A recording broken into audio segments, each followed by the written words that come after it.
नमस्कार मित्रांनो, बांधकाम कामगार योजना तुम्ही बांधकाम मजूर असाल आणि मित्रांनो तुम्ही ऑनलाईन अर्ज जर भरला असेल, जसा की रिन्युअलचा अर्ज असेल, नवीन अर्ज असेल आणि तुमचे अर्ज हे वारंवार रिजेक्ट होत असेल, तर मित्रांनो आजच्या या व्हिडिओच्या माध्यमातून हे अर्ज रिजेक्ट का होत आहे किंवा तुमचे अर्ज रिजेक्ट न व्हावे या संदर्भात मित्रांनो आजचा हा महत्त्वाचा व्हिडिओ खास तुमच्यासाठी आपण घेऊन आलो आहे।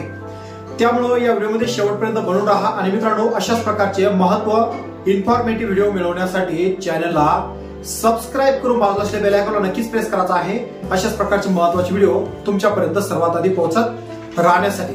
तर मग आता बांधकाम कामगारांचे हे अर्ज वारंवार रिजेक्ट का होत आहे हे आपण पाहूया। तर चला करूया व्हिडिओला सुरुवात। तर मित्रांनो बांधकाम कामगार योजना ही कल्याणकारी मंडळाची सर्वात महत्त्वाची योजना आहे। या योजनेमधून बांधकाम कामगारांना तसेच त्यांच्या पाल्यांना वेगवेगळ्या प्रकारचे शैक्षणिक क्लेम असेल, वेगवेगळ्या प्रकारच्या स्कॉलरशिप असेल किंवा इतर कोणते क्लेम असेल याचा लाभ डायरेक्ट त्यांच्या खात्यावर जमा केला जात असतो। परंतु ज्यावेळेस आचारसंहिता लागली, या आचारसंहितेनंतर मित्रांनो झालं काय, बरेच अर्ज हे पेंडिंग आहेत किंवा बऱ्याच कामगारांचे अर्ज हे इनएक्टिव्ह झालेले आहेत। तर हे ऍक्टिव्ह करण्यासाठी त्यांचा अर्ज हा ऑनलाईन करून मंजूर होणं महत्वाचं आहे।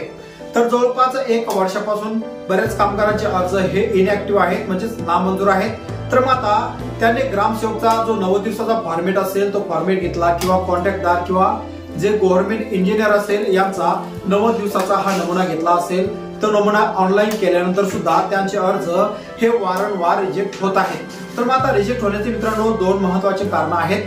त्यातलं महत्त्वाचं कारण पहिलं असं की जे बांधकाम कामगार आहेत या कामगारांनी जो 90 दिवसाचा कामाचा कालावधी असेल, हा कालावधी मित्रांनो चुकीचा त्या अर्जावर नमूद केलेला आहे, यामुळे त्यांचे अर्ज हे वारंवार रिजेक्ट होत आहेत। आणि दुसरा महत्त्वाचा अर्ज रिजेक्ट होण्याचं कारण म्हणजे जो बांधकाम कामगारांचा 90 दिवसाच्या फॉर्मेटवर ज्याही अधिकाऱ्याचा जो सही शिक्का घेतलेला आहे, हा सही शिक्का एक तर चुकीच्या पद्धतीने घेतला किंवा जो बांधकाम कामगार आहेत हा चुकीच्या पद्धतीने घेऊन आणि डुप्लिकेटीकरण असल्यामुळे त्यांचे अर्ज हे रिजेक्ट केल्या जात आहेत। तर मग आता अर्ज तुमचा रिजेक्ट होऊ नये यासाठी महत्त्वाचा इलाज म्हणून काय करायचं आहे, तर मित्रांनो सर्वात महत्त्वाचं म्हणजे आपल्या या युट्यूब चॅनलवर काही महत्त्वाचे व्हिडिओ आपण बनवून ठेवले आहेत की 90 दिवसाचं फॉर्मेट कोणतं घ्यायचं किंवा 90 दिवसाच्या फॉर्मेटवर ज्या तारखा आहेत, ज्या 90 दिवसाच्या ज्या तारखा आहेत या तारखा कोणत्या घ्यायच्या या संबंधित महत्त्वाचे व्हिडिओ आपण आपल्या युट्यूब चॅनलवर बनवून ठेवला आहे।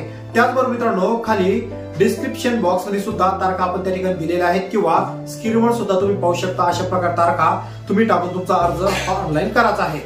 त्याचबरोबर मित्रांनो तुम्ही अर्ज तर ऑनलाईन केला, तुमच्या तारखाही व्यवस्थित आहेत, त्याचबरोबर अर्जही सुद्धा व्यवस्थित तुम्ही ऑनलाईन केला आणि मित्रांनो आचारसंहितेमध्ये बऱ्याच कामगारांनी नवीन अर्ज होते, रिन्युअल अर्ज होते, हे सुद्धा त्यांच्या फॉर्मेटमध्ये त्यांच्या प्रोसेसनुसार ऑनलाईन केलेत, परंतु त्यांचे अर्ज सुद्धा हे मोठ्या प्रमाणात रिजेक्ट करण्यात आले आहेत। तर मग आता हे रिजेक्ट का झाले, तर मित्रांनो सर्वात महत्त्वाचा मुद्दा असा की बांधकाम कामगार जे जिल्हा ऑफिस आहेत या जिल्हा ऑफिस मधून महाराष्ट्रामधून प्रत्येक तालुक्यामधून प्रत्येक ऑफिस मधून जे ग्रामसेवक असेल, इंजिनियर असेल, ठेकेदार असेल यांच्याकडे एक कामगार कल्याणकारी ऑफिस मार्फत एक महत्त्वाचं लेटर सुद्धा त्यांना पाठवण्यात आलं आहे की या लेटरवर जे कामगार आहेत या कामगारांना तुम्ही सही शिक्के दिलेत का किंवा तुमच्या जो दाखल रजिस्टर आहेत, जे जावक क्रमांक जे जावक रजिस्टर आहेत या रजिस्टरला या कामगारांच्या नोंदी आहेत का हे सुद्धा त्या ठिकाणी विचारपूस करण्यात आले आहेत।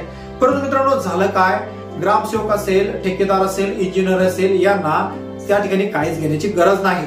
तर त्यांनी या जे लेटर आलेलं आहे या लेटरला कुठल्याही प्रकारे प्रतिसाद दिला नाही किंवा या लेटरचं प्रत्युत्तर दिलं नाही। त्यामुळं जे बांधकाम ऑफिस आहे या ऑफिस जे अधिकारी आहेत या अधिकाऱ्यांनी सरसकट हे अर्ज डायरेक्ट त्या ठिकाणी बाद केले आहेत। जर तुम्हाला तुमचा अर्ज हा मंजूर करायचा असेल, अर्ज तुमचा रिजेक्ट होऊ नये म्हणून तुम्हाला सर्वात महत्त्वाचा उतारा म्हणजे सर्वात महत्त्वाचं कारण म्हणजे ज्याही अधिकाऱ्याचा ज्याही ठेकेदाराचा तुम्ही सही शिक्का घेतला असेल त्यांनी जो जावक क्रमांक त्या ठिकाणी वापरला, जावक दिनांक त्या ठिकाणी वापरली, त्यांचा जो रजिस्टर उतार आहे या रजिस्टरची एक झेरॉक्स प्रत किंवा तुम्हाला एक लेटर हेड त्या ठिकाणी तयार करायचा आहे।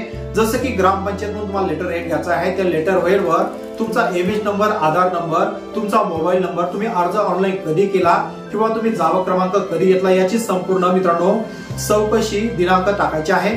आणि ज्यावेळेस तुम्ही ऑनलाईन करते वेळेस जो त्या ठिकाणी फॉर्मेट म्हणजेच तुम्ही ग्रामसेवकाकडून जे लेटर हेड त्या ठिकाणी घेणार आहे 90 दिवसाच्या फॉर्मेट सोबत मित्रांनो तुम्हाला ऑनलाईन करायचा आहे। ऑनलाईन केल्यानंतर तोच लेटर पुन्हा ज्या वेळेस तुमचं व्हेरिफिकेशन असेल त्या व्हेरिफिकेशनच्या वेळेस ते लेटर तुम्हाला घेऊन यायचं आहे। ते लेटर तुम्हाला ऑफिस मध्ये दाखवल्यानंतर मित्रांनो तुमचा अर्ज अजिबात रिजेक्ट होणार नाही।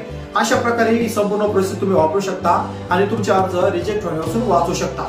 तर मित्रांनो आशा करतो व्हिडिओ मधील संपूर्ण माहिती तुमच्यासाठी इन्फॉर्मेटिव्ह आहे। व्हिडिओ कसा वाटला, व्हिडिओ जर आवश्यक तुमच्यासाठी महत्त्वाचा वाटला असेल नक्कीच कमेंट बॉक्स मध्ये कमेंट करून कळवायचा आहे। अशाच प्रकारचे महत्त्वपूर्ण अपडेट व्हिडिओ भेटत राहण्यासाठी चॅनलला सबस्क्राइब करून बाजूला असलेल्या बेल आयकॉनला नक्कीच प्रेस करायचा आहे।